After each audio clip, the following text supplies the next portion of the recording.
Hello and welcome to Loving Me, Myself, and Life with me, Jody Misiak. And today I want to share about one more thing that I've really had to embrace. And I've definitely had a hard time with this one, is that I'm still too serious sometimes. Like I can find myself, going after a goal, like nose down and like I'm not enjoying life. I'm not laughing. I'm not joking. I'm just like, got like nose to the grind, too serious.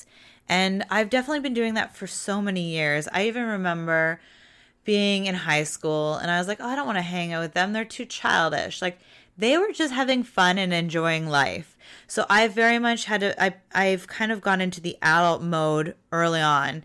When I was 9.5, my brother was born and he was the fourth child now. And I'm the oldest. So I took on a lot of responsibilities. I remember, babysitting at that age or, coming home and making supper for my siblings and things like that. So I kind of took on some adult roles at a very young age and I kind of lost out on some of my childhood. Now, there was times where I was really angry about the situation, but now it's just really helpful information to help me understand that sometimes I just get so serious about life that I forget to enjoy it. And there was a time where I was like, oh my God, it's like we're not even having fun anymore. I had to start doing Friday fun days. And now it's just become a fun little tradition that we do. But I have to actively remind myself to have fun because I get too serious a lot. And I don't want to be serious all the time. In fact, there's like this fun, free-spirited little girl inside that just wants to come out and party all the time. And but on the other time, the serious Jody wins a lot. And so it's just finding that balance between just, obviously getting things done around the house or working and, being a mom and things, and also having fun. Because if we're not having fun throughout life, then like it's about enjoying life. Like life is a journey. It's not about getting to the end. And I have a pillow that when I do coffee chats usually behind me, it says happiness is not it's not a destination, it's a way of life. So happiness is a destination, or is not a destination, it's a way of life. So same with joy and happiness. It should be mixed in throughout your whole day. And for me, like this has been definitely something have been having trouble with now and then. And like there'll be times where I'm like super funny and silly. In fact, I'm the silliest when I'm tired. I go real crazy, funny, silly, because I let my guard down and I'm being me, the silly one, and things like that. So it's something that I've definitely had to embrace and things I've learned about myself along the way. So if you're being too serious, I encourage you to take a day where, it's not about getting things done. It's about enjoying life. And eventually that day will spill out into the rest. Like I look back now going, really? I had to book a day to have fun? I did have to. If you're like me and you need to schedule things in to have them actually make them happen, like I used to schedule in my self-care, like everything like to a T. Now, luckily, once it becomes a habit, it's easier to do without scheduling in. But to get it at the beginning, if you need to schedule it in, schedule it in. And it's not about making it a chore though, because then it loses the reason why you want to have fun. But it's just allowing yourself to let your hair down, to shake it out, and just do something silly. And for us, it was just like having less of a to-do list, a less schedule, and just being. So if you have that now, if there's any other parts that maybe there's something else that you're like, ooh, that's something I don't like about me. Take a minute for that. But the truth is, it's about embracing all parts of who you are. Like there's so many things that I've hid from people for so long because I was so worried, like we've talked about the other time, where it's like I'm a people pleaser. It's like I've obviously still like care what other people think sometimes. It's about embracing those parts of you though, because everything about you makes you uniquely who you are. So me having a serious side and a very silly side, like I can embrace both of those. And when you allow both of them to be there, it's not about this like struggle or like tug of war anymore. It's like, okay, this is who I am. And you just embrace that and love those parts of you because you're uniquely you. So shake it out if you need to, if you're a little too serious sometimes, or whatever it may be that's bothering, like that you're like, ugh, like why do I have to be this way, kind of thing. I talk a lot. I've now gotten to the point where I was like, I talk a lot, and I actually love putting these podcasts together. So hopefully you enjoy them too. But it's like, okay, I love talking and I love sharing about my self-love journey. So it really just came all together. So it's when we embrace who we are, we get to do the things that make us happy and like bring joy in. And it's really incredible when you follow your passions and really do things that light you up. And when you embrace those parts of you that you may not have been a fan of, amazing things can come out of it. Like I said, I was always like, oh man, I used to walk away. And even sometimes now, I'm more mindful that I'm not taking over the whole conversation to people.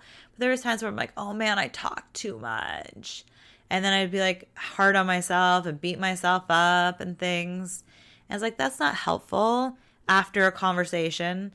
However, it's like, okay, being mindful is like, okay, you know what? I could allow people to talk, hold the conversation a little differently, but I didn't have to beat myself up about it and things like that. And then to me, it might have actually just been nitpicking. Like sometimes I might have thought I was talking a lot, but maybe I wasn't. So we can do some crazy things with our head. Like our mind can do some major mean things.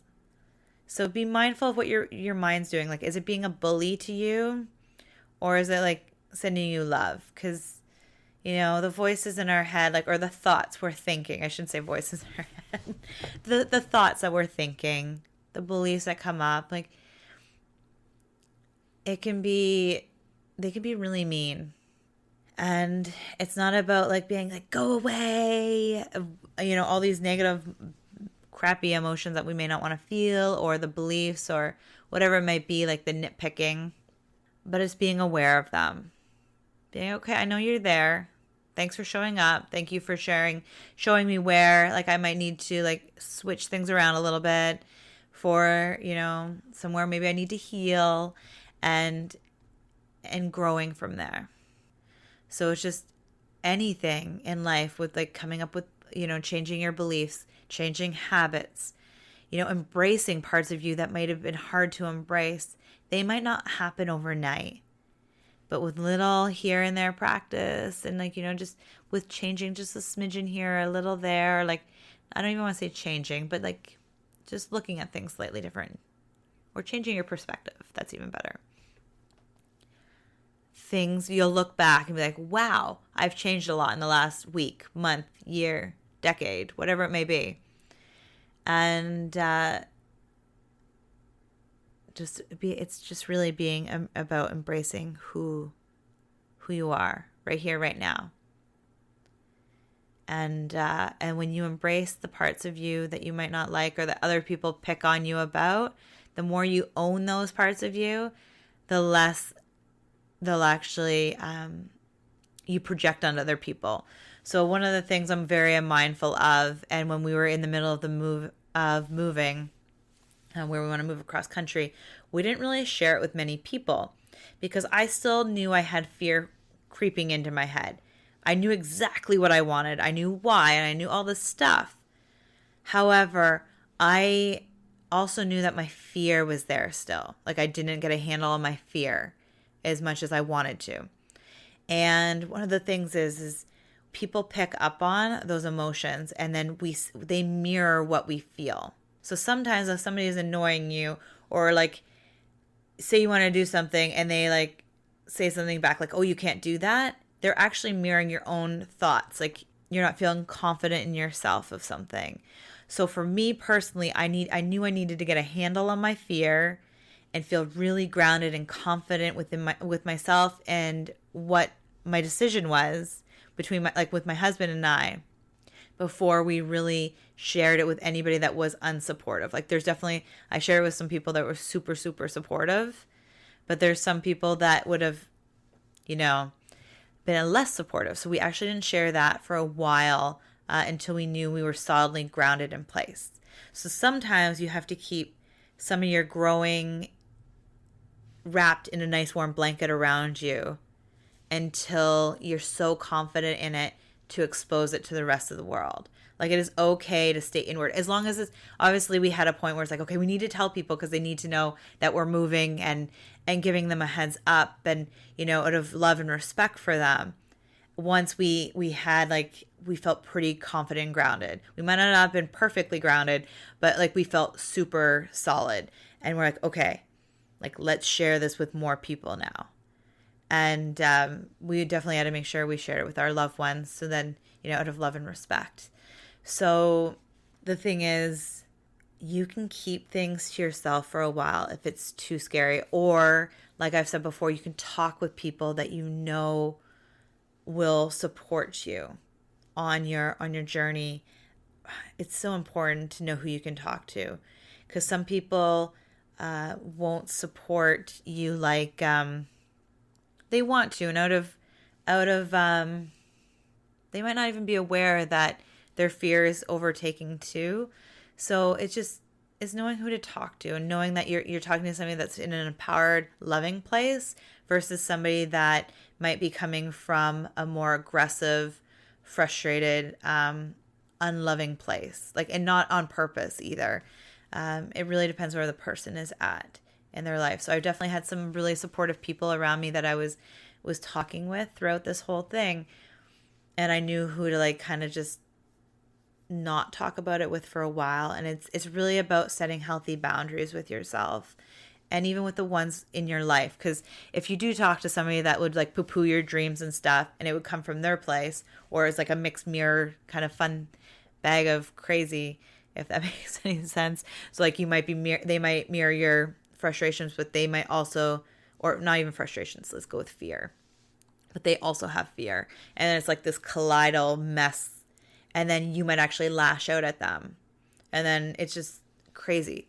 So sometimes it's okay to just, again, be with yourself, reach out to the ones that are in an empowered, loving place, and that way you can really get grounded in your why and who you are, and really embrace those parts of you that you can take time for you. It really is important to understand that you can take time for you. When I was going through some healing of my own, I actually kept myself let's go back with healing myself and setting some healthy boundaries. So I could talk about all this stuff all the time, but I don't want to get too off topic here. It's more about embracing who you are. However, there's stuff that happens like triggers. So something can happen and something about a person triggers you. Well, the thing is, I was working on those. I was healing those. I was setting healthy boundaries. And for a while there, then I just didn't go near the people that I needed.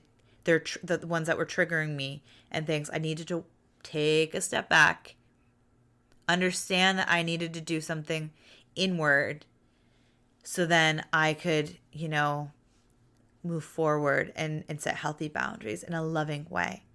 If you're coming from a place of frustration, anger, or even sadness or guilt, it's harder to set those boundaries. So sometimes it's okay. It's loving from afar. It's okay to love people from afar if you just don't have the strength to set those healthy boundaries and stuff. So that's another part that you can embrace. And that's why it's so important to embrace who you are. Boundaries, triggers, there's so many things that can come up that might need to be done and dealt with. But when you embrace who you are, when you know exactly, like, I am so-and-so, and like, these are my values, or you're just clear. It doesn't even have to be like you have values set down in place. It can just be like, okay, this is what I want out of life. Maybe it's that you just want to feel a sense of peace. Whatever it might be for you, it's understanding who you are. Now this, again, I've been on a self-love journey for a long time. I'm not perfect. I'm still discovering parts of me, especially since like being locked up with my kids for like months and, doing things differently. I definitely have frustrations come up to the surface, like, whoa, where have you been hiding out? And a big part of it, again, comes back to I haven't had the space to just not hear my kids screaming and things like that. So it's opening up space to really hear yourself. And again, for me, then it was working with my husband and be like, look, I need to have some more space to like listen from within and things like that. So, if you have somebody else in your life, it's having that conversation and be like, look, I just, can you take the kids for, a walk, or, can you hang out with them in the backyard? Like being open and into a conversation and ask for help. So it's when you embrace who you are, though, you can say that, like, look, I've been really struggling lately and I need some time. It's being open and honest with yourself and the ones around you that can help you allow more space in your life. So it's time to embrace all the awesome, crazy, weird, whatever it might be, things about you, because they're not crazy or weird. They're you. I was like, I had this thing and I wanted to post it at one point. It was like, I'm not crazy. I'm just different than you. Or I'm not weird or crazy. You can put both of them there. I'm just not you. And that's okay, right? So people might look at us and be like, ooh, she's weird, or she's crazy, or whatever it might be that they might judge. And that's okay too. They're just judging. And people that judge are not in a loving place themselves, right? And it's just being aware of that and send them love. The thing is, you're not weird or crazy. You're just different than another person that thinks that. Or maybe you think that. And it's just like, wait a second. I am just who I am. You're uniquely you.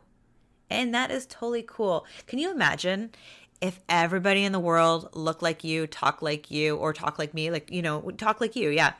And, had all the same views as you, if we all looked and acted and thought the same. Wow, what a boring world that would be. We are meant to have different views, different points of view. Obviously, it'd be nice if everybody came from a place of love. I won't lie about that. I would love if everybody's just more loving and kind to one another. Unfortunately, that is not our reality sometimes. However, it all starts with us. When we look inward, when we build a loving relationship with ourselves, we raise the vibrational level of love in this world. And if we'd all go within and start building that self-loving relationship with ourselves, wow, what a different world that would be in. And that's why it's so important. Like, we just do what we can with ourselves. And then when we're in a loving place, we can spread that love further. That doesn't mean that we put blinders on and be like, oh, I can't help you. I'm working on myself. That's not true. But it does start with embracing who we are. And just realizing that the world would be a very boring place if we were all the same. So embrace the quirkiness. Embrace, your body. I know that's definitely been a hard one for me. Embrace your body. Embrace, all the things that maybe you are constantly picking at about yourself. And this actually just popped in my head. What you could do, if you want to take this a step further, is write down the things that you're not sure if you can embrace yet. I'm trying to think of an example for me. Oh, let's do this one. And I know I fall back on it all the time, so I apologize if you're like, I'm sick of this one, Jody. I'm over it. Well, I'm still a people pleaser at times. It's like, well, at least I still care what people think about, like care about other people. Like, and it can just be like, at least I care about other people. And now I'm aware of this and I can get back to, loving me fully and keeping people around me in a place of love as well. Something like that. That might be a little too intense. Anyways, it all comes down to taking something you don't like about yourself and being grateful. Or maybe you don't have to flip around what you don't like and you can start focusing on the things you do. So when I was in a really bad place, I would just be grateful that I had arms and legs, like legs that I could walk, arms that I could hold things. And it was just about really being grateful for the things that I could find gratitude in at that time. So maybe it's more about like not focusing so much on the things you don't like until you love, like you can focus more on the things you love. I hope this has made sense. And just embrace, you are incredibly amazing. And just, you stumbled upon this podcast for a reason. And I just am here to say thank you for listening. And I appreciate you and who you are. And I'm sending you so much love. Regardless of wherever you are in your life right now, you are incredible just as you are. No fixing required. Just take some time to love who you are and where you're at right now on your journey. Because it's just part of your journey. It doesn't mean you have to stay there forever. You can change, grow, change locations. You have so much ahead of you. Just take one step in front of the other and embrace all the amazingness about you and the possibilities for your life. I hope you have a beautiful, beautiful day. So much love. Bye for now.